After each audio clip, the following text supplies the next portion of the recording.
look like Bam Margera.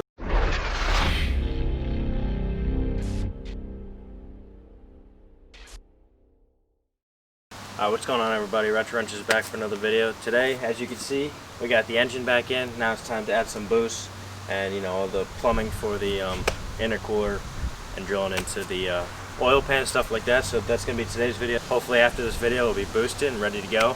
We just got to get it tuned and then we'll have some shenanigans coming. You got anything else to say? Or? A lot of people have been commenting, throwing Bam Margera out there. Apparently I look like Bam Margera, a young Bam Margera. So if you think so, drop a comment below. I want to see yes or no, because I don't know. Do I look like Bam Margera? He does. A lot of people are saying that. It's the quarantine hair. The hair is really growing out. It is. Let's get into it. So as you can see, we did put the exhaust manifold on just yesterday because we wanted to, when we started up, we didn't want to have just open headers. Yeah, technically it is open headers right now, but we wanted the fumes to go out rather than just straight. We're going to probably hook up the intercooler. We'll do that now.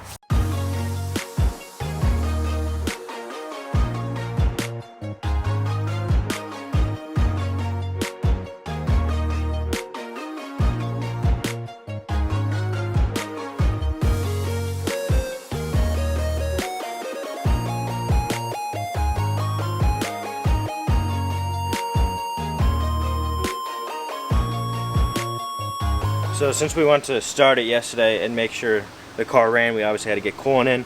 So kind of working backwards here. We probably should have mounted the intercooler up first and then went from there. But right now we're just going to loosen the brackets of the radiator and just get it out of the way. And then we'll be able to put the intercooler and mount it up where we want. And then we'll put the piping from the intercooler.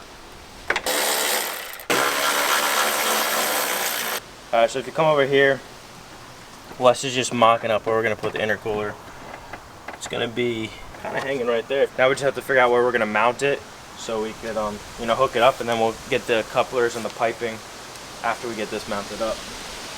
Having this little plastic piece in the way for the intercooler, we're just gonna actually, these screws do not come off. They are so rusted that we don't even care. We're just gonna cut these little connectors here and just remove it because it's broken up here anyway. So it'll just give us some more free room and give us an access point to really mount up the intercooler. Because these turbo kits don't come with instructions, so we kind of got to do a lot of custom fabrication ourselves, or custom ratchetry ourselves, because this is definitely not fab, this is just ratchet. But that's our name. Cut this bad boy off now.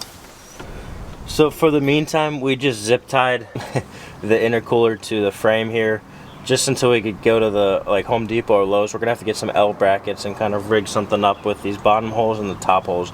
But this is just to get it level, so out the front you can see it perfectly, and then just to mock up the intercooler piping. But for now, the zip ties are working. Yeah, we're not gonna keep that there permanently because it's just very not. I mean, it is sturdy, but it's just not the right way to do it. So we're gonna do it the right way and get brackets from Lowe's. Now this end is going to go into the intercooler, and it's a little bit longer, so we might have to cut it, but right now we just have this little coupler facing on an angle that way so it could feed up through in between the fan and the engine to get to the intake. And yes, we'll be putting the V-clamps on it, but right now we're not putting any V-clamps until we have it connecting. But right now he's going to feed that under, and it's trial and error. I mean, all these are universal piping, so it's not going to be perfect. We might have to cut some things. We might have to go to AutoZone to get different lengths, or any auto parts store, but yeah, we'll keep you posted. So we made a little mark on this pipe. We think we got it in the correct orientation under the car, so we're just going to use this real quick, cut it off.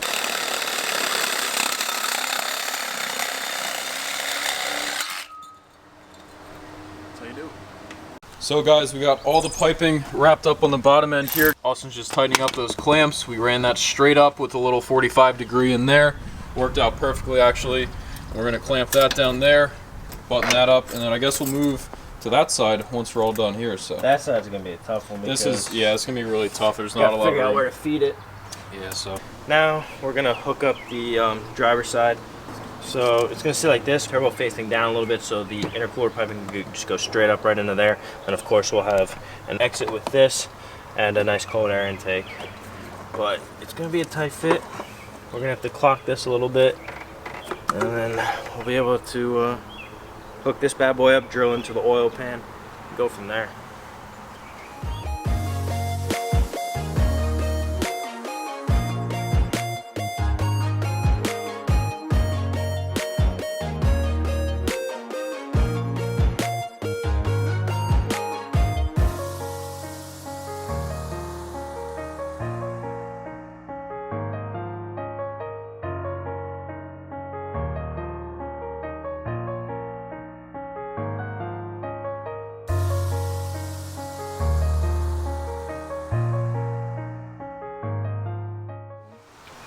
intercooler piping is pretty much routed all the way up. Now we just gotta get, we have a little piece of piping over there which we could connect these to, but we have to get a coupler for this.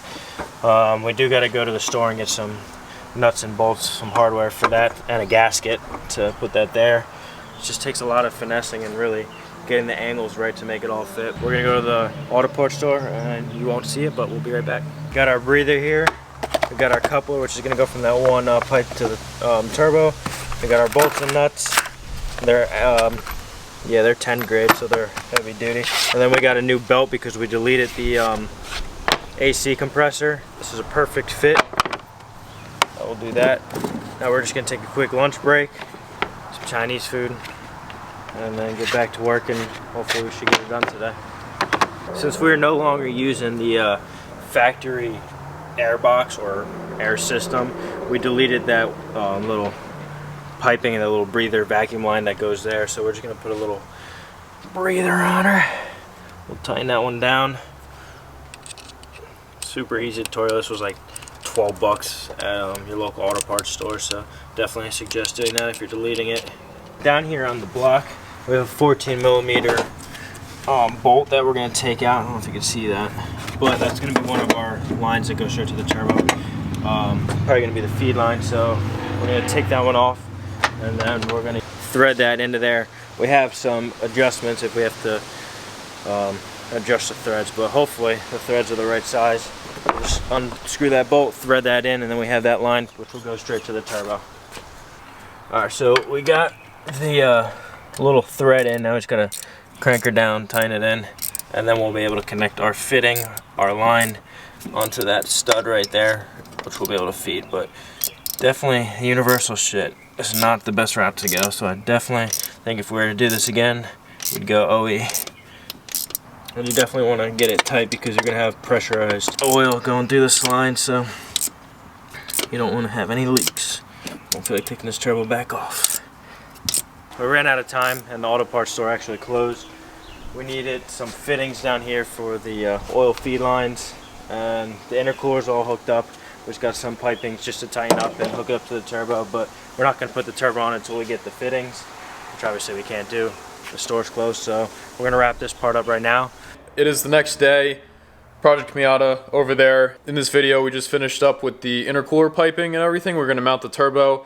We ran out of time, but upon further research we have an external wastegate for this turbo kit, and there's going to be a lot of custom fabrication, drilling, tapping, all that kind of stuff for this setup if we were to proceed with our current setup, and it's going to be a little too tricky in our opinion. So unfortunately we're just going to buy another turbo with the internal wastegate so we don't have this issue, and it's pretty much going to be plug and play in that aspect of things. So it's going to be a few days until we work on the Miata again. Just got to wait on this new turbo to come in.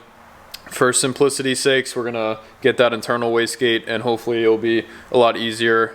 We're also going to try and delete this airbox here, and then we have to keep this, unless you guys know of a like special harness or delete kit, this has to be intact for the car to run properly. But we can probably delete this bottom end here and then just slap like a regular filter on here. So we'll see about that. If you guys know anything, delete kits, because this is just one hunk of ugliness we don't want in the engine bay. We're going for that clean engine bay look, which we're getting there, boys. We're getting there. So that's pretty much a wrap for today's video on the turbo kit. We're gonna put this on pause, a short pause for now until that new turbo comes in, then we're right back at it. But yeah, stay tuned for some Jeep Trailhawk content if you guys are interested in that. We also got the Mustang over here. I'm still not sure what route I want to go with that. Turbo, charger, supercharger, or just slap some cams in there. I'm leaning towards cams. It's not too pricey and I think we could do it. So if you guys want to see cams on that, give it a thumbs up. And we got the Ram over here. Next mod for that, I think, is going to be the upper control arms, just so I don't completely wreck the stock ones since we did the leveling kit on that. And then I might want a cold air intake as well, just to spice up the engine bay a little bit. That'll look pretty good in my opinion, so whatever you want to see, drop a comment below. But until next time, peace.